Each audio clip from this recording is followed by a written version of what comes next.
What's up YouTube, j'espère que vous allez bien. Désolé, les 2 derniers jours, j'ai pas réussi à vraiment faire une vidéo correcte. Sauf qu'aujourd'hui, j'ai le temps et du coup, on va passer à l'épisode 1 de la sèche. Si vous avez regardé l'épisode 0 de sèche été 2021, vous vous rappelez probablement qu'il y a 3 étapes. Et la première, c'était celle de se peser tous les jours et de regarder à peu près dans une semaine ce qu'on mangeait. On va fast forward maintenant, on va se dire qu'on est dans la deuxième semaine. Et qu'est-ce qui se passe dans la deuxième semaine? Il s'agit de déterminer notre objectif de perte de poids par semaine et ensuite de déterminer le nombre de calories qu'il nous faut pour effectivement perdre du poids. Cette vidéo va être assez technique ou en fait pas vraiment super technique, mais ça va impliquer de faire un peu de maths. Des maths vraiment basiques. La première étape, c'est de déterminer le nombre de calories qu'il nous faut pour pouvoir être en maintenance. Pour ça, je vais mettre un lien dans la description sur un site, il y en a plein qui permettent de le faire. Et en utilisant ce site, vous avez besoin de renseigner votre âge, votre sexe, votre activité physique et votre taille. Et à partir de ça, en fait, ça va vous calculer le nombre de calories qu'il vous faut pour maintenir en fait votre activité régulière. Par exemple, moi, je fais pas mal de sport, du coup, mon nombre de calories va tourner autour de 2700-2800. On va arrondir à 2800 calories. Et si je ne faisais pas de sport régulièrement, je pense que je serais autour de 2000 calories ou de 1800 calories. Je dis à peu près n'importe quoi pour la phase où je ne fais pas de sport.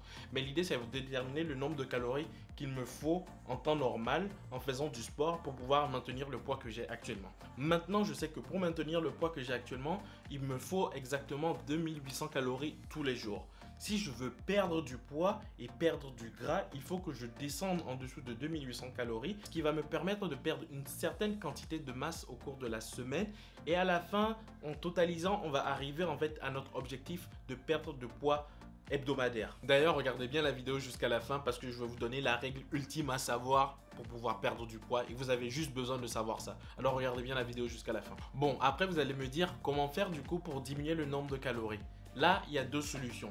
La première, c'est augmenter votre dépense énergique journalière, ce qui va faire en fait que votre corps va en fait avoir besoin de dépenser plus de calories. Vous allez par exemple passer de 2800 calories comme moi à 3200 calories. Votre corps aura en fait besoin de 3200 calories pour maintenir ce qu'il a en fait, pour maintenir sa forme. Les 110 kilos ont été validés assez facilement. J'ai peur maintenant à partir de la semaine prochaine, vu que mon alimentation va baisser et que enfin mon nombre de calories va baisser, j'ai peur de ne plus être en mesure de pouvoir bench 110. Et ça me fait peur, mais bon, de toute façon, il faut continuer. On va essayer de garder le maximum de force en changeant l'alimentation. Et ouais, on va voir si la semaine prochaine, je pourrais bench du coup 115 ou 120. Enfin, 4 séries, 5 x 5. Non, plutôt 5 x 5 à 120. On va voir, mais sinon, plutôt content des résultats cette semaine. Sauf que si vous continuez à consommer 2800 calories, vous allez en fait vous retrouver en déficit calorique. Ce qui va faire que vous allez perdre du poids. Et l'autre solution, c'est que plutôt que de faire plus de cardio, vous consommez moins. Du coup, en fait, plutôt que de consommer 2800 calories, je consomme moins. Je passe par exemple à 2500 calories, mais je continue mon activité physique normale. Du coup, mon corps aura toujours besoin de 2800 calories, mais je vais lui donner 2500 calories. Ce qui va faire, en fait, il va se retrouver en déficit de calories et va aller taper dans les réserves, le petit bidon. Je dis le petit bidon, il va aller juste taper dans les réserves de gras, dans les réserves qu'il a pour pouvoir fournir l'énergie nécessaire en fait. Et c'est les deux moyens en fait qu'il y a de se retrouver en déficit calorique. Le premier moyen, c'est de faire plus de cardio et le deuxième, c'est juste de consommer moins. Moi, ce que je fais une combinaison des deux, ce qui est assez violent, vous allez me dire, mais ça permet en fait d'avoir une perte de poids beaucoup plus rapide et c'est toujours comme ça que j'ai fonctionné en fait.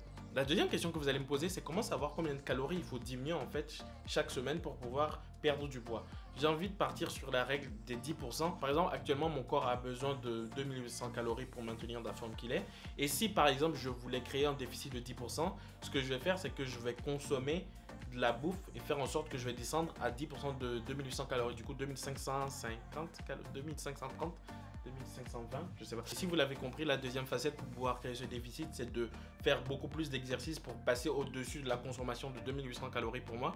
Du coup, 10% 2800, 3080 calories. Et en arrivant à 3080 calories, en fait, notre corps sera toujours en déficit et va être obligé encore de taper dans la réserve. Encore une fois, là, ce que vous devez faire, vous devez jauger pour savoir si vous êtes trop devant votre objectif de perte de poids ou trop derrière. Et si vous êtes trop derrière, vous augmentez votre cardio ou vous commencez à manger moins. Et si vous êtes trop devant, vous mangez un peu plus, vous diminuez un peu votre cardio. Et si tout se passe bien, là vous allez me demander comment faire maintenant pour calculer le nombre de calories qu'il y a dans notre bouffe. C'est simple en fait. 1 gramme de glucides correspond à 4 calories. 1 gramme de protéines correspond à 4 calories. 1 gramme de lipides correspond à 9 calories. Les glucides, c'est tout ce qui est féculent, riz, pâtes, patates douces, etc. Vous voyez ce que je veux dire. Les protéines, bah, c'est les viandes, les poissons, les œufs. Et les lipides, c'est tous les oléagineux, l'huile d'arachide, l'huile d'olive, les cacahuètes, etc. Et le but, en fait, c'est d'arriver à créer un repas autour de ces 3 éléments principaux pour atteindre, en fait, votre objectif calorique de la semaine ou du jour. Mais ouais, en fait, la seule règle que vous avez besoin de savoir, c'est que si vous voulez perdre du poids et sécher, vous avez besoin d'être en déficit calorique. C'est la seule chose que vous avez besoin de savoir. J'ai beaucoup parlé de calcul et tout, mais vous n'avez même pas besoin de savoir tout ça. Tout ce que vous avez besoin de savoir, c'est que vous voulez perdre du poids, il faut être en déficit de calories. Vous voulez perdre du poids, il faut consommer moins. Vous voulez perdre du poids, il faut faire plus de cardio. Vous voulez perdre beaucoup de poids, il faut faire les deux. Une fois que vous avez ça, maintenant, vous pouvez perdre autant de poids que vous voulez. À un moment, vous allez stagner, mais si vous stagnez, tout ce que ça veut dire, c'est que vous devez consommer encore moins ou dépenser encore plus. C'est tout ce que vous avez besoin de savoir. Dans tous les cas, j'espère que cette vidéo vous a plu. Si c'est le cas, n'hésitez pas à lâcher un pouce bleu. Ça aide énormément la chaîne. Ça montre à DS YouTube qu'il y a des gens qui apprécient ma vidéo. Elle va montrer ma vidéo à d'autres personnes et on va grandir énormément. Si vous avez regardé la vidéo jusqu'ici, merci beaucoup. Ça fait énormément plaisir. Si vous êtes nouveau sur la chaîne et que vous avez envie de faire aussi le challenge été 2021 ou que juste vous avez envie de voir les vidéos que je fais tous les jours sur des sujets qui parlent de tout et n'importe quoi, abonnez-vous et activez les notifications. Je vais aller à la salle, faire du sport, faire mon cardio et on se retrouve demain pour une nouvelle vidéo. Peace. J'ai trouvé cette salle parfaite pour faire un bilan physique pour l'épisode 1 de la sèche été 2021. Je sais pas trop ce que ça donne. Je suis toujours encore un peu gras. Ce matin, je me suis pesé, je faisais 97 kilos. On voit que les abdos commencent à apparaître petit à petit. J'ai même fait des abdos aujourd'hui pour la séance. Mais ouais, c'est juste pour vous donner un aperçu de l'évolution de la sèche été 2021. Peace.